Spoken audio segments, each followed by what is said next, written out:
びの時代は終わる。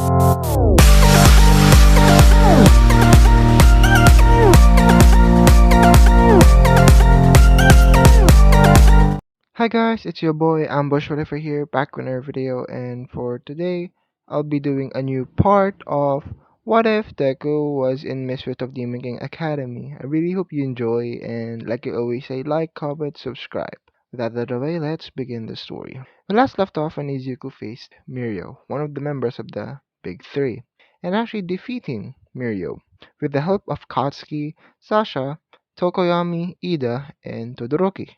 With their help, they managed to essentially defeat Mirio. After that event, a few days has passed since the beating that Class 1A, except for Todoroki, Izuku, Sasha, Tokoyami, Ida, and Bakugo, received. They essentially were thinking what should they do, essentially, because what they essentially got their asses handed to them. So with that, you can't really just take that too lightly, to say the least, because you being too cocky and might cost really a life that you need to save, because having a job of a hero, you have to be selfless, not selfish. But yeah, to which to this day it was a normal day until Aizawa came in, to which Aizawa said that today you're gonna be going on. Instead of a internship, it would be a work study,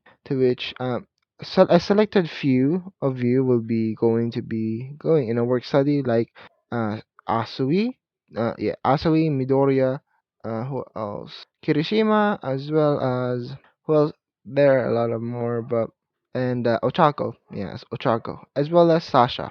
To which you might be wondering why Sasha. Well, you'll get to know soon. So eventually all of the students said that, oh, so how about us, sir? Are we going to go into work study? They said to Aizawa, and Aizawa said that yes, you're still going to go to work study, but not with the same as them. They're going to be going in a different hero section, or different prefecture, you could say. Well, not prefecture, but different job, you could say, because they noticed that their essentially skill set and as well as mentality to saving lives as a hero. So with that, they all agreed. To which, what happened next is that while Izuku was walking outside, he saw All Might, and All Might said that, Young Midoriya, can I talk to you for a minute? To which Izuku said, sure, All Might. They went to All Might's office and started to talk about All for One and such and such. To which Izuku says, yeah, that kinda is, that essentially happened to me. It's let's just say that I know almost a lot about All for One now.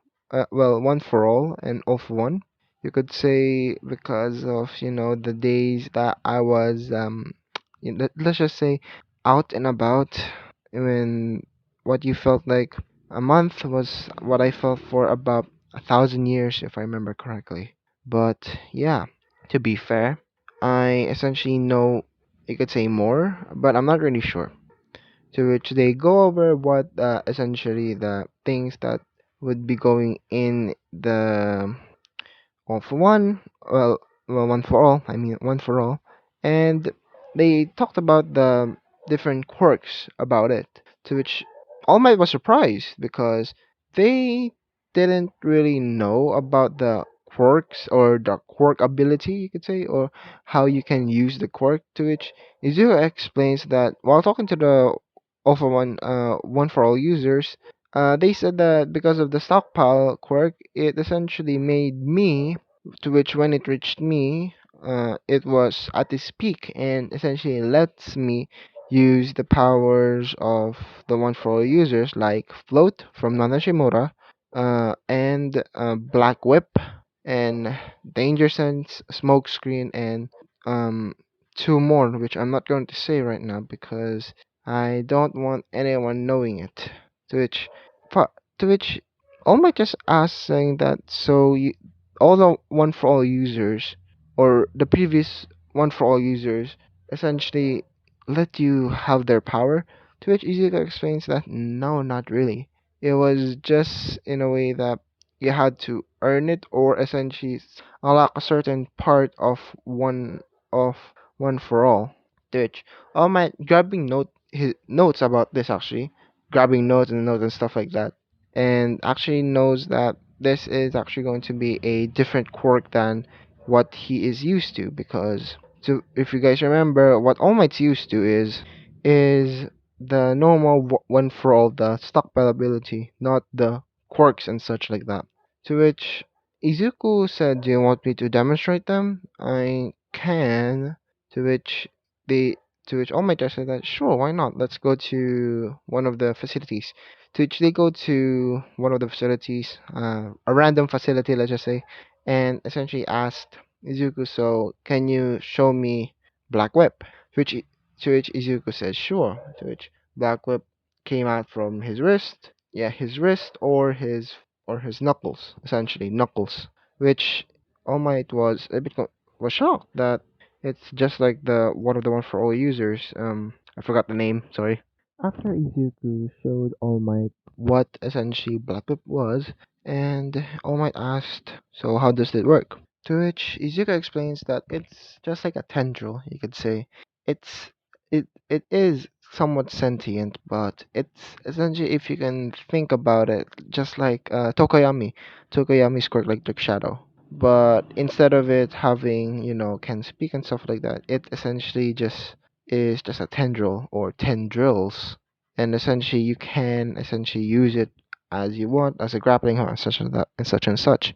To which All Might was intrigued. To which All Might then said that, then I want to see the next quirk. To which Izuku used float. To which All Might, seeing this, reminisces of the time that when he was still with Nana Shimura. To which he is crying, and I do mean crying. Why, you might ask? It's just like when you cry when you see your mom, or for a very, very, very long time, you cry and see her again. Or, for example, a parent or a mother going going to see their children or their child after they went to the military for God knows how long. To which, yeah, after that, well, after that fiasco, the next was Danger Sense. To which Izuku said to All Might, try to hit me, or try to have killing intent. To which All Might says, sure, young Midoriya. To which he punches Izuku, but Izuku dodges. To which All Might was said, okay. To which Izuku said, go more multiple punches. To which All Might starts to punch even faster and faster, and Izuku dodged all of it. To which after they were, done, Izuku said that, so that's essentially danger sense. To which All Might proposed, saying that, so it's essentially you sensing danger coming to you. To which Izuku said, yeah, essentially. To which Izuku said, to All Might, and Izuku said that, well, this is the last quirk that I'm gonna be showing. For now, it's called Smokescreen. To which, well, the name Smokescreen, you know what it means. To which Izuku releases essentially just like a smoke grenade. To which All Might just says, "Oh, it is literally what its quirk. It it essentially is the same as the name of the quirk." To which Izuku says, "Yeah, pretty much." To which after that, they started to talk more, and Izuku said to All Might, "So, well, if that's all, I have to go back home. Well, back to yeah, I'm gonna go back. I'm gonna go." So Izuku said to All Might, and All Might said, "Oh, young Midoriya, before you leave, I have to tell you something about your work studies. The hero that you're going to be with, his name is Sir Night Eye, my previous protege." Which Izuku was a little bit shocked, saying that he is going to learn from All Might's protege, sidekick. To which Izuku said to All Might, so essentially I'm going to be trained that, or how you trained him is essentially how he's gonna train me. To which All Might says, yes, essentially that. To which Izuku says, "Okay, thank you, All Might, for telling me." To which Izuku went to go to to his dorm. Yeah, to his dorm. And essentially, after after a few minutes, they essentially ate and eventually go to sleep. A few days have passed, about two days, and they start to go with their work studies. Izuku was accompanied by Mirio. Yeah, Mirio, and essentially explains that what Sir Nai is. And Sir Nai essentially is very, stern, but essentially stern but fair. And he's essentially that kind of hero that would be, the brains of the operation, you could say, the brains of the operation. But I'll give you a tip, Midoriya, to which Izuku said, what tip do you are going to give me, Mirio-san? To which Izuku asked Mirio, and Mirio said that, well, just make him laugh. If you make him laugh, then you are guaranteed to become a to essentially him be your teacher. Yeah, to for him to become your teacher. To which, yeah. To which when they arrived to the office of Sir Night, they saw some BDSM. I'm just kidding, guys. But essentially, what they saw was Night Eye essentially torturing, I could say, torturing Bubble Girl for let's just say that she essentially is, what do you call it, being tickled, making her laugh. To which Izuku said, is this normal, Mirio-san? To which Izuku asked Mirio, and Mirio said, yeah, pretty much. To which Izuku said, wow, just wow, this is weird. And I do mean weird. To which, yeah. After that, well, Izuku said to Sir Nai that his name is Izuku Midoriya, and then I would be here for my work studies. To which Nai said that Bubble Girl, Mirio, go out for a sec. I have to talk with Midoriya. To which Izuku said, Izuku says in his mind, saying that it's essentially just like an interview. To which Bubblegirl and Mirio went out of the office and closed the door. To which when they closed the door, midnight, sorry, Sir Nanai, Sir Nanai essentially was the one asking questions a lot, like an literal interview. And essentially, after asking questions, he said that Mirio's better. Essentially, Mirio is way more better than you. To which Izuku takes offense to this because it's okay to be, looked down upon. Izuku doesn't really care about, if you look down upon him.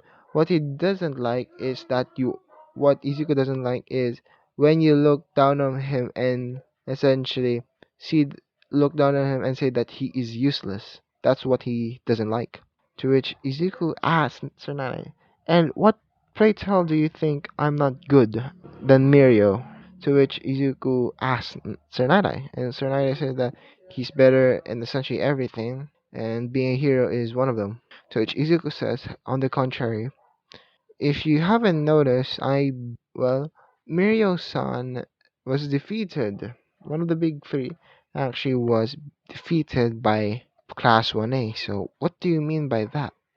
If he's better, well, presumably by the experience, okay, that's understandable. But if you think that just ruling out that I'm just normal kid, you're quite literally wrong. To which, yeah. And Izuku said to Tsunade, and Tsunade said that doesn't matter. What I say is true. To which Izuku said, and Tsunade said that, well, I'll give you this. If you are able to get this stamp from me, you can work study here. If not, then you get out. Deal? To which Izuku said, deal. To which Izuku said to Tsunade, and Tsunade said, okay then. To which Izuku used smoke screen. And while Izuku was, in the midst of the darkness, Izuku punches Tsunade. Yeah, literally, sucker punches him. Tsunade was shocked about this because what he saw was that Izuku was going to grab the yeah was going to grab the stamp, but what Izuku does is essentially sucker punching, well, not sucker punching, but essentially punching him in the abdomen, essentially knocking the wind out of him. And Sir Night was essentially wheezing and saying, and essentially Izuku just grabs the stamp and stamps his own paper and says that, well, you didn't say that violence, that I can't essentially fight back. You just said that grab the stamp. That's it. And you didn't say that in any specific way. So think that this is fair. So, with that, Izuku was now in the work studies, and Sir Nine having somewhat of a respect for Izuku, yeah, somewhat, and I do mean somewhat, because you could say that Sir Nine saw what Izuku did, and not a lot of people, can defy fate and stuff like that. To which Izuku said to essentially that he would become the number one hero that would make essentially anyone just rely on him if need be. But not every time I will be there.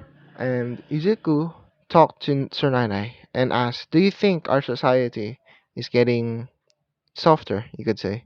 To which Sir Nane asked, "What do you mean?" To which Izuku said that, "What I mean is, um, haven't you noticed that people rely too much on heroes, that heroes are going to save them?" To which Sir Nane said, "You think about that, yeah, it's somewhat getting soft. Why bring this up?" To which Izuku said that, to be fair, the reason why I brought this up was because a lot of people think that a hero will always come if they wait long enough. To which it is true, but the thing is, nothing.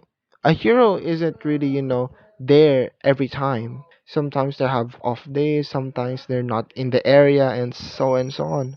But for people to essentially think that we need to be saved by essentially heroes all the time and not essentially fight back is, I think, really bad. Because yeah, I understand that, oh, using your quirk is illegal, but in some ways you can actually use your quirk. You can use it for self-defense and not get charged for it.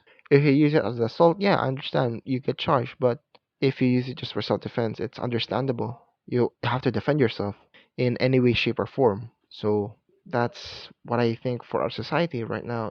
It's too reliant on essentially a symbol of peace, and having it taken away, well, let's just say it would be catastrophic, and I do mean catastrophic. Well, but other than that, I'm not happy. Yes, I do. I want to be the number one hero, and I want to become a symbol of peace. But in a sense that they would think that they are safe, but they have the ability to fight back. Because I know that some of the some some people out there are going through a lot of shit right now, and I do mean a lot of shit, and they essentially are having the shit being kicked out of them, or essentially being beaten up to a bloody pulp near death, might I add. So I would say that that would likely happen, but for them to not fight back, it's a lot more worse. Is yeah, because they would say that, oh, you can't hurt us, you're going to jail and stuff like that. And the legal system as well is, or the justice system is a little bit biased somewhat, and essentially just not, looking to the essentially who threw the second punch. So it's Tornado said that, well, I do agree with this. It is somewhat, sad that this is happening to a lot of people. I saw it in my own eyes, but we can't do anything for now until somebody somebody with the ability to stand above them all, or stand and actually challenge the government about this, and ask that, change the ways of this about this, and just be essentially be granted that permission is not likely as of now. But in the future, I think there would be people just like you, Midoriya, that would essentially do this. To which Izuku said, "Thank you, Sonanai, for essentially listening to me." To which, yeah. And the next day, when they essentially are going to patrol for in I forgot what prefecture was it or what area was it. Mustafa, I think. Nah, but either way, it's I think Mustafa City, but I think it's Hosu. Yeah, Hosu or something like that. I don't remember really, to be fair. But essentially, this is the day where Mirio and Izuku were patrolling, and Izuku was getting a lot of, let's just say, a lot of attention from girls, looking how devilishly handsome Izuku is. So yeah. So after that, Izuku was talking to Miria about how work studies work and such and such and such. And eventually, Izuku felt something or someone bumped on on his leg, and Izuku looked down to see a girl with a horn with silver hair. To which she was grabbing Izuku's leg. To which Izuku knelt down and asked, "Are you okay, child?" To which Izuku looked at the girl, and Izuku saw the girl that she was so distressed and saying that, "Please don't, please don't give me back, please." To which Izuku was a little bit confused, and out of the alleyway they saw a man with a plague doctor mask. To which the guy said, "I'm really sorry for my daughter Eri," and that's it. That's where I'm gonna be leaving it off. Sorry guys if I left it off in the cliffhanger, but as I said before, I really hope you enjoy. And like I always say, like, comment, subscribe, and see you guys later. Bye.